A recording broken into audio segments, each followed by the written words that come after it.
Audible because we are joined by Big 12 Commissioner Bob Bowlsby. Mr. Bowlsby, how you doing? I am doing great. Good to be with you. How's the event going? It's going terrific. This is second day, so everybody's tired, but the setup is great. I had two reactions when I came in here. I was concerned about just the size of the building and that we might look like a postage stamp in the middle of it.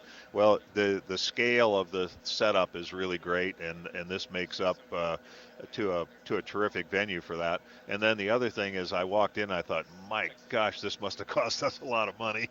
And so I haven't found out on how much it's costing us yet, but it's certainly been a very impressive and Do you want to know? functional. Not right Okay. now. I don't want to spoil the day by knowing right now. Well, a couple of things that I wanted to ask you about. One of the things was my producer had alerted me we were on air when it was said that how Hornsdown is going to be penalized. It's a big deal to fans, right? Because it is something that even in Oklahoma, we had tornadoes. We were in the midst of a very bad tornado season. We had traffic that was backed up because of a wreck, and we had a fellow who was being interviewed by local TV who was asked how he was doing. He had on an OU shirt, and at the end of the segment, he threw the horns down.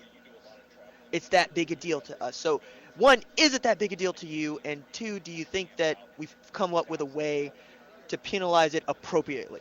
Well, it isn't about horns down. It's about unsportslike acts by players and coaches in the playing environment. The fans can do whatever the fans are going to do, and so that part of it is not really much of a factor.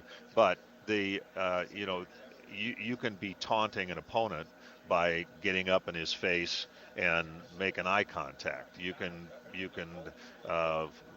flip the middle finger symbol to the student section, and that could be unsportslike. You could hold an opponent down while you're getting up off of him off the pile, and that could be unsportslike. You could take a helmet off and throw it, and that could be unsportslike.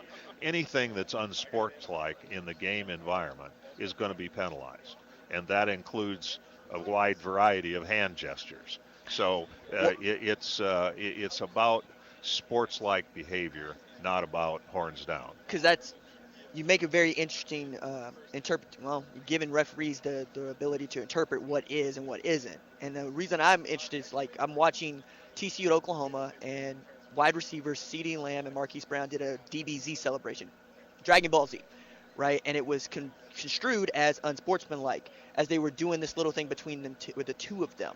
And I'm just wondering, the discretion there at each end is also just kind of anything that is intended to draw attention to a player or group of players, or anything that is intended to denigrate opponents, is likely to be called unsportslike conduct. That isn't to say you aren't going to get away with it one time, but you probably get a warning, and you shouldn't be surprised if it gets penalized the next time. One of the things that just hit me was the ESPN Plus deal, and I wanted to ask, how did this come about? Was this something that was always in the works? Is this something that was on top of what everybody is already doing? Because I'm big into it. I'm already on the platform. I like the platform. I love the ability to watch things on my phone, especially on demand. But from a high-level standpoint, how does this help the Big 12? How does this help the league? Well, in the near term, it puts almost 1,000 events on television anytime the viewer wants to watch it. You can watch 24/7, 365 from your hotel room in Portugal if you want to watch OU softball and get that game. And it's high quality, it's up and running, it's digital delivery on a personal basis, and so it's going to put a lot of things into literally a worldwide environment that haven't been there previously. Beyond that, I think we're on the right side of technology. There are not going to be more cable television in the country. That number is going to decline on a gradual basis, and cable television I don't think is ever going away in its entirety, but the environment is not growing. The digital environment, on the other hand, is growing. And so not only are we on the right side of technology, but we have the right partners. And so it's anticipatory of what's going on in the future, but it also takes into account a whole bunch of opportunity to get things on the air in the near term. Do you ever get needled about the quote-unquote lack of defense played in the conference? Well, there's lots of written about it. I can't say that I take it particularly personally, but I think the fact that 6 of our 7 teams in the postseason last year held their opponents below their season offensive average statistics, and so I think the assertion that just because you score a lot of points you must not play defense, I think is a flawed assertion. Well, I mean, we could look to Gary Patterson for that. We could look to what Iowa State was able to do with John Heacock on the defensive side of the ball. And we can even look at the sacks for Oklahoma State. But the thing that I think we're all looking at is the scoreboard, right? And one of the things that we do well in this conference is score a bunch of points in a hurry. And I wondered, should we, as people who like the conference, who represent the conference going out, just be more concerned about, hey, we score a bunch of points. If you can stop it, you can stop it, as opposed to saying, hey, we play defense too. Well, I think almost any coach you talk to, in fact, I would probably delete almost. I would say all coaches would like to have balance. They'd like to have balance between the pass and the run. They'd like to have balance between the offense and the defense. They'd like to have high-quality special teams, and you need to devote talent to all of those things. Just because we score a lot of points doesn't mean we play bad defense. More than half of our games were decided by 8 points or less. Well, there are lots of situations on third down and in critical down and distance situations where you have to play good football and good defensive football in order to win, whether the game is 10-7 or 52-48.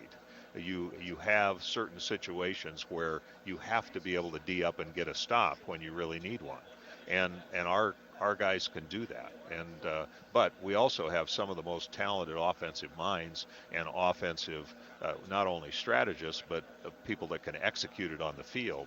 And the fact that we've had the past 2 Heisman Trophy winners, plus a lot of other people that have really played at a high level. I just think our league it's more than an offensive league, and I think the fact that we held 6 out of 7 below their season offensive averages is indicative of that.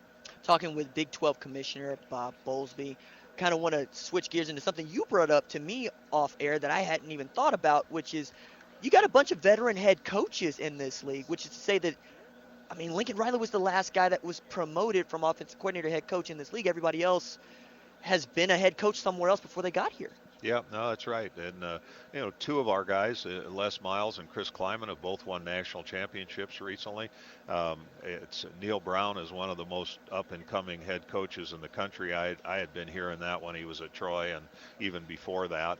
I think Matt Wells is an outstanding young coach, and he cut his teeth at Utah State and elsewhere. And he just, these guys come to the game they're not learning to be head coaches. They're veteran head coaches. They're good at it. They've won. And there are reasons why they're picked 7th, 8th, 9th, and 10th in the league, because it's one, hard to get wins, and it's 2, tough to be in the first year of a transition. But I think you mentioned Lincoln Riley. There's not a more innovative young coach anywhere in college football, and yet we also have the Mike Gundys and the Gary Pattersons, who are as good of veteran coaches as there are any place. Those 2 guys are among the best 25 coaches ever to coach the college game. And so, I just think we have a great blend. You don't replace a Bill Snyder in a few years. What he did at Kansas State was truly extraordinary. But I couldn't be any more excited about the 10 coaches that we have leading in our league. And Tom Herman is a great young innovator. I think Matt Rule is a terrific football coach. We just Matt Campbell at Iowa State has done great things with his program, and like the guys that came in this year, he's a real veteran. So I just think we're very fortunate to not only have really good coaches, but we've got young coaches that relate to their players and that are innovators and really embrace technology and embrace the changes that are taking place in the game. Last question I have for you before I let you go. One of the questions I'm sure you get a lot is how you got to be where you are. And I get those sorts of questions from young people a lot. But if you could give me just a phrase that young people could hold on to as they try to move up and get to the place where you are, what would you tell them? Well, I've been very fortunate. I've been at great institutions. I've been able to stay there for a long period of time in a business that is likely to have you moving around quite a bit. I was 10 years at Northern Iowa and 16 years at Iowa and 7 years at Stanford. Most of my time was on campus, and I was really never looking for another job. And so I guess what I would say is the harder you work, the luckier you get. And I was looking the other day at somebody asked me about a resume, and I realized that I didn't have a resume that was newer than 1997. And so, if you're working hard and doing good things, people will find you. Yes, sir. That is Big 12 Commissioner Bob Bowlsby. Thank you so much for your time, sir. Very, very, very, very thankful for this. Glad to be with you. Thanks for having me on. Very cool.